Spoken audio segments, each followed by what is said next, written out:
दोस्तों हम लोगों ने लास्ट वीडियो में जो है बेसिकली बात किया था किस चीज़ पे कि जो इंडिया में गवर्नमेंट है उसकी स्ट्रक्चर के बारे में है ना। तो हम लोगों ने किससे समझने की कोशिश करा था कि जो जेल है ना, जेल यानी JEL, judiciary, executive and legislative. तो अभी हम लोगों ने पूरा जो है 10-10 मिनट 15-15 मिनट में जैसे जुडिशरी से रिलेटेड जो है मैक्सिमम आपका 3 से 4 लेक्चर जाएगा, जो कि मैक्सिमम आपका 10 से 15 मिनट का सेशन होगा एक टॉपिक पे, है ना। उसी तरीके से एग्जीक्यूटिव में जो भी हमारे टॉपिक थे प्रेसिडेंट से रिलेटेड, पावर ऑफ प्रेसिडेंट, इन सारी चीज़ों से रिलेटेड जो है हमारा 10 से 15 मिनट का सेशन किया। फिर उसके बाद में लेजिस्लेटिव में अभी हम लोगों ने एंट्री किया। तो एक सेशन जो कि हम यूट्यूब पे अपलोड करने के प्रोसेस से बना रहे हैं, इसको जो है पेड वाले का है एक्चुअली में, और इसको हम लोग अपनी यूट्यूब सेशन पे भी अपलोड करने की कोशिश करेंगे, ताकि कुछ बच्चों का है क्वेरी कि वो किस तरीके से जो है पेड में उनको क्या मिलेगा, इन सारी चीज़ों से रिलेटेड। फिलहाल जो है हम लोग ये समझने की कोशिश कर रहे हैं कि पार्लियामेंट जो है उसके बारे में क्या ऐसा है जो हमें याद रखना पड़ेगा। तो सबसे पहले याद रखिए कि फ्रेंच वर्ड पार्लियामेंट जो है उससे हम लोगों ने वर्ड ड्राइव किया है, तो इसके बारे में आपको पता होना चाहिए। साथ ही साथ जो है पार्लियामेंट जो है एक लेजिस्लेटिव बॉडी ऑफ गवर्नमेंट है, इसके बारे में आपको नॉलेज होना चाहिए। उससे पहले कि थोड़ा सा हिस्टोरिकल कॉन्टेक्स्ट में बात करते हैं, तो 14th सेंचुरी जो था हमारा,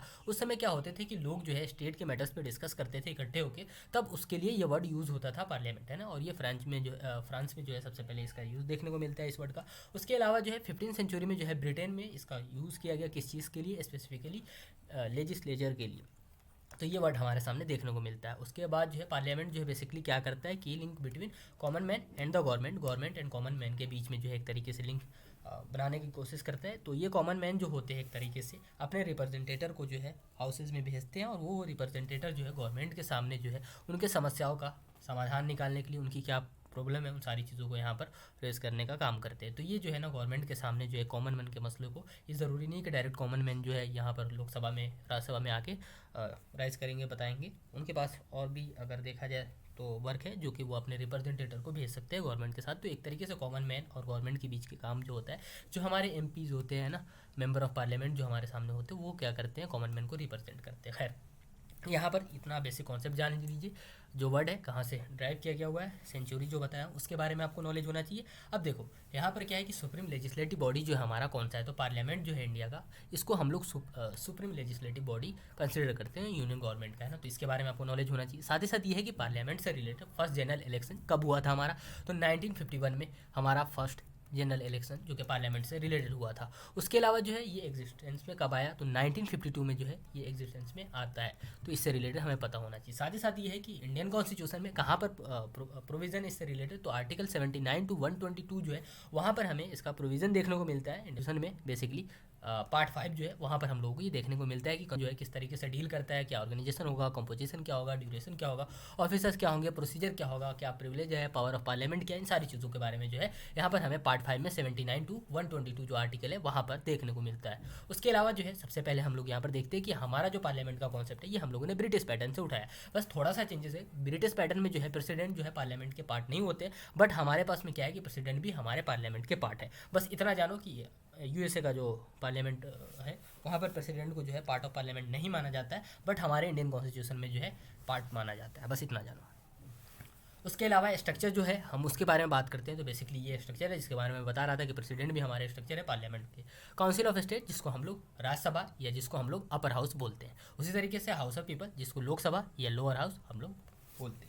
तो ये चीज़ें हैं जिसके बारे में आपको नॉलेज होना चाहिए। और हमारे पास में यहाँ पर देखते हैं तो इंडियन पार्लियामेंट के जो राज्यसभा है उसमें मोर देन 250 मेंबर नहीं हो सकते हैं। तो याद रखना पड़ेगा 250 जो है इसकी एक तरीके से स्ट्रेंथ है जिसके बारे में तुम्हें नॉलेज होना चाहिए। 238 रिप्रेजेंटेटिव जो होंगे वो स्टेट एंड यूनियन टेरिटरी से रिलेटेड होंगे। और ये कहाँ पर हम लोगों ने मेंशन किया है कि कौन कहाँ से होंगे, कितने होंगे, किस बेसिस पे जो है ये डिवाइड किया जाएगा, ये हम लोगों ने 4th शेड्यूल जो है कॉन्स्टिट्यूशन का हमारा, वहाँ पर हम लोगों ने इसको मेंशन किया है कि कहाँ से कितने मेंबर होंगे। 12 मेंबर जो होंगे नॉमिनेटेड बाय प्रेसिडेंट, इसके बारे में आपको नॉलेज होना चाहिए। उसी तरीके से लोकसभा की स्ट्रेंथ की बात करते हैं तो 550 जो है हमारा स्ट्रेंथ है, जिसमें मैक्सिमम जो हो सकता है 552 मेंबर हो सकते हैं, क्योंकि 2 एंग्लो इंडियन कम्युनिटी से आते थे जिसको प्रेसिडेंट नॉमिनेट करते थे, जो कि अब खत्म हो चुका है। अब यहाँ पे 530 जो है हमारे स्टेट से आएंगे, और उसी तरीके से 20 मेंबर जो है यूनियन टेरिटरी से आएंगे। तो ये है जिसके बारे में आपको नॉलेज होना चाहिए। यहाँ से क्वेश्चन बनता है ऑलरेडी। चलिए, अगर टेन्योर से रिलेटेड बात करते हैं तो यहाँ पर हमारा जो काउंसिल ऑफ स्टेट होता है ये परमानेंट बॉडी होता है जिसको डिसॉल्व नहीं किया जा सकता, बट ये 5 ईयर के बाद में इसको मतलब डिसॉल्व किया जा सकता है ना। तो इसके बारे में आपको नॉलेज होना चाहिए। उसके अलावा जो है इसमें 6 ईयर जो है एक टर्म जो है एक इंडिविजुअल मेंबर की 6 ईयर टर्म होती है। उसी तरीके से प्रेसिडेंट में भी डिसॉल्व अर्लियर मतलब 5 साल से पहले इसका टर्म जो है 5 ईयर का होता है। तो इसको पहले भी डिजोल्व किया जा सकता है। और उसके अलावा एक यहाँ पर और केस है स्पेशल, अगर मान लो कि इमरजेंसी का टाइम है तो उस समय 1 साल बढ़ाया भी जा सकता है। और उसके अलावा जो है इसमें क्या होता है कि यहाँ पर हर 5 साल के बाद में इलेक्शन होता है, बट यहाँ पर 1/3 मेंबर जो होते हैं हर साल चेंज होते हैं ना, तो 1/3 पे जो है राज्यसभा में बेसिकली जो हमारा काउंसिल ऑफ स्टेट है वहाँ पर इलेक्शन देखने को मिलता है। तो ये है जिसके बारे में आपको नॉलेज होना चाहिए। उसी तरीके से जो है यहाँ पर हम लोग बात करते हैं कि क्या हमारा क्वालिफिकेशन है मेंबरशिप ऑफ पार्लियामेंट। तो बेसिकली राज्यसभा के लिए सिटीजन ऑफ इंडिया, यहाँ पर भी सिटीजन ऑफ इंडिया होना चाहिए। यहाँ से क्वेश्चन बनता है एज जो होता है हमारा काउंसिल ऑफ स्टेट राज्यसभा के लिए 30 होता है, उसी तरीके से पार्लियामेंट के लिए 25 होता है। तो याद रखिएगा कि पीएम कोई भी बन सकता है, तो याद रखिएगा कि मिनिमम एज जो चाहिए होगा 25 चाहिए होगा। देखो पीएम क्या हो सकते हैं, काउंसिल ऑफ मिनिस्टर जब हम लोगों ने डिस्कशन किया था तो उसमें मैंने डिटेल में बताया भी था कि पीएम के लिए क्या ज़रूरी है कि वो किसी भी हाउस में मेंबर हो सकते हैं, अगर नहीं भी है तब भी वो 6 महीने तक के क्या कर सकते हैं कि रह सकते हैं पीएम, है ना। तो इस बेसिस पे किया जा सकता है। बट क्या करना पड़ेगा कि अगर लोकसभा के लिए इलेक्शन लड़के आते हैं तो ऑब्वियसली जो है यहाँ पर 25 साल जो है आपका होना चाहिए। उसी तरीके से अगर राज्यसभा में अगर नॉमिनेटेड होते हैं या बेसिकली इलेक्शन लड़ते हैं तब भी क्या होना चाहिए, आपके पास में 30 होना चाहिए। तो अगर राज्यसभा के मेंबर है तो 30, अगर लोकसभा के लिए तो 25। मिनिमम अगर बात होता है तो ऑब्वियसली जो है लोकसभा का कोई मेंबर अगर बनता है तो 25 ईयर पे हो सकता है। तो ये चीज़ें आपको पता होना चाहिए।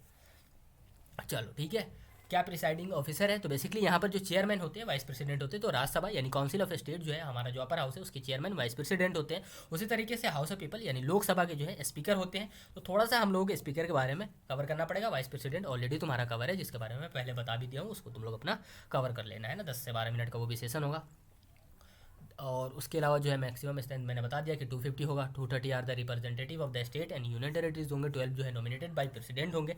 तो ये याद रखना, यहाँ से क्वेश्चन बनता है। अगर अभी करंट में देखा जाए तो 245 मेंबर है हमारे राज्यसभा में, जो कि 229 जो हमारे स्टेट से है, 4 जो है यूटी से है, 12 जो है बाय प्रेसिडेंट नॉमिनेटेड है। तो ये जो है अभी करंट में हमारा है, इसके बारे में आपको पता होना चाहिए। 4th शेड्यूल जो है कॉन्स्टिट्यूशन का वो डील करता है कि एलोकेशन ऑफ सीट जो है किस तरीके से एलोकेट किया जाएगा राज्यसभा का, उसके बारे में। तो यहाँ से भी क्वेश्चन बन सकता है कि कौन सा ऐसा शेड्यूल है जहाँ पर राज्यसभा के सीट्स को एलोकेशन से रिलेटेड मेंशन किया गया है एंड यूनियन टेरिटरी से रिलेटेड भी। तो 4th शेड्यूल जो है इंडियन कॉन्स्टिट्यूशन का, उसके बारे में अगर पता है कि पॉपुलेशन के बेसिस पे किया जाता है। यहाँ पर मैं बहुत जल्दी करके जा रहा हूँ, उसके पीछे का रीज़न ये है कि आप लोगों को टू द पॉइंट बात करना है। जहाँ पर स्टार लगा रहा हूँ वहाँ पर आपको ध्यान रखना है। बाकी किस तरीके से है प्रीवियस लेक्चर भी आप लोगों ने देखा है, तो आपको आइडिया लग गया कि क्या ऐसा है जिसको हमें याद रखना है। बाकी आपको पता ही है कि अगर इससे रिलेटेड कुछ भी हमारा आएगा करंट अफेयर से रिलेटेड, उसको हम लोग ऑब्वियसली कवर करेंगे। तो एक तरीके से हमारा रिकैप भी हो जाएगा, है ना। तो इस चीज़ का आपको नॉलेज होना चाहिए।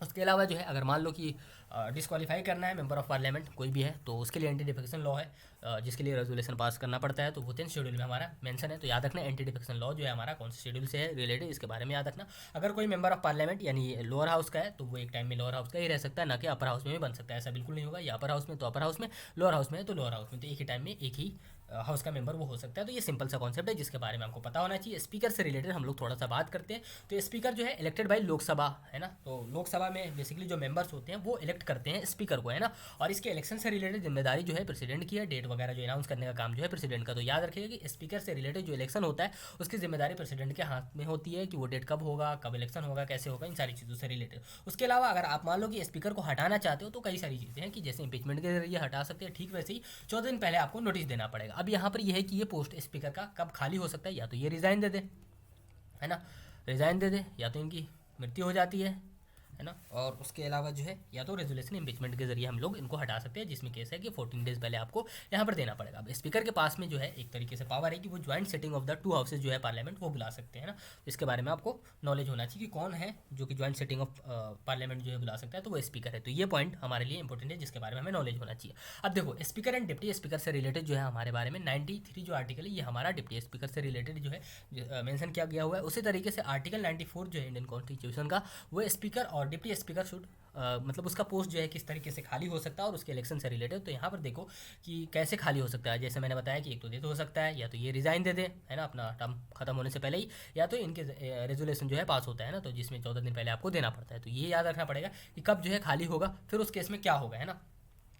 तो आर्टिकल 94 इन सब चीज़ों के बारे में डिस्कशन करता है, जिसके बारे में आपको पता होना चाहिए। स्पीकर एंड डिप्टी स्पीकर से रिलेटेड जो है कैसे उनका जो है वर्क करेंगे, वो क्या उनकी जिम्मेदारी, इन सारी चीज़ों से रिलेटेड जो है आर्टिकल 93 में मेंशन है। तो याद रखना 79 to 122, जिसमें 93, 94 आपको याद होना चाहिए। चलिए ठीक है। उसके अलावा जो है लोकसभा स्पीकर लिस्ट, जिसमें अगर बेसिकली बात किया जाए तो फर्स्ट जो थे जीवी मालवंकर, जिनके बारे में आपको पता होना चाहिए। यहाँ से क्वेश्चन ऑलरेडी बना हुआ है। उसी तरीके से फर्स्ट वीमेन जो है लोकसभा स्पीकर थी वो हमारी मीरा कुमार थी, जहाँ से क्वेश्चन ऑलरेडी पूछा जा चुका है। अभी करंट में ओम बिरला जी है, जिनके बारे में आपको नॉलेज होना चाहिए। तो इस तरीके से जो है लोकसभा स्पीकर लिस्ट जो है बेसिकली पूरा का आप एक नॉलेज रख सकते हैं। बट आपको जो है मेनली इन्हीं दोनों पर फोकस करना पड़ेगा, कहीं यहाँ से क्वेश्चन ऑलरेडी पूछा हुआ है ना। इससे रिलेटेड जो है आपको आइडिया भी होगा। अब देखो, इससे पहले हम लोगों ने पीएम को कवर किया है ना, तो पीएम में भी इसी तरीके से हम लोगों ने कवर किया है। एक तरीके से मतलब ये समझो कि जो हमारा इंपॉर्टेंट है उसको हम लोगों ने कवर किया, फिर उसके बाद में हम लोगों ने अपना खत्म किया। उससे रिलेटेड जो है वाइस प्रेसिडेंट से रिलेटेड कवर किया, चाहे हमारा जो भी फंडामेंटल राइट था उससे रिलेटेड डिस्कशन किया, या प्रेम्बल फ्रेमिंग ऑफ कॉन्स्टिट्यूशन। तो यहाँ पर क्या है कि हम लोग पेड सेक्शन में ये नहीं करते हैं कि देखो 2-2 घंटे के 10-10 घंटे के लेक्चर पड़े हुए हैं, लेकिन आपका बोर्ड एग्जाम भी है, आपके पास टाइम भी कम है, और उन सबसे ज़्यादा ज़रूरी क्या है कि बोर्ड एग्जाम के अलावा जो है बोर्ड एग्जाम की डिमांड अलग होती है, अलग कंपटीशन एग्जाम जो होता है उसका डिमांड अलग होता है, लेकिन यहाँ पर आप अपने एंट्रेंस एग्जाम के डिमांड को पूरा कीजिए। तो वो डिमांड जो है पूरा करने के लिए आपको पीवाईक्यूज एनालिसिस करना पड़ता है, एंट्रेंस एग्जाम सिलेबस देखना पड़ता है, सभी कोर्सेज के सिलेबस को देखना पड़ता है, उस हिसाब से जो है प्रॉपर वे में एक लेक्चर तैयार किया जाता है। देखो यहाँ पर सबसे ज़्यादा इंपॉर्टेंट ये है कि आपको क्या नहीं पढ़ना है। देखो लक्ष्मीकांत आपके पास में आप कवर कर सकते हो, आपके पास में हज़ारों यूट्यूब लेक्चर पड़े हुए वहाँ से आप कवर कर सकते हो, लेकिन मैं आपको सिर्फ और सिर्फ जैसे लोकसभा स्पीकर लिस्ट से रिलेटेड अगर बात किया जाए, या लोकसभा स्पीकर से रिलेटेड, पार्लियामेंट से रिलेटेड, उसको 10 से 15 मिनट में किस तरीके से कवर किया जा सकता है, फंडामेंटल राइट से उसको किस तरीके से टू द पॉइंट जो है 10 से 15 मिनट में कवर किया जा सकता है। हाँ,